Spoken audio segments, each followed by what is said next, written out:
এখন রাত 1:30, আজকে হচ্ছে 5 তারিখ। রাত 1:30 বাজে আমরা সিলাবাসে সিলাবাস নাইট ড্রাইভ করে চলে যাবো ভাবছিলাম, রাস্তা ফাঁকা, করছি। পাহাড়ের থেকে নামবো।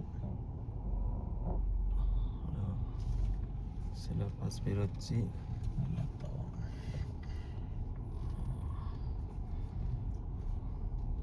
একটু অন্য ধরনের অভিজ্ঞতা। সিলাবাসে আপাতত আশেপাশে কেউ নেই, পুরো ফাঁকা, কয়টা মানে ফাঁকা। ডাক গেল, তাই না?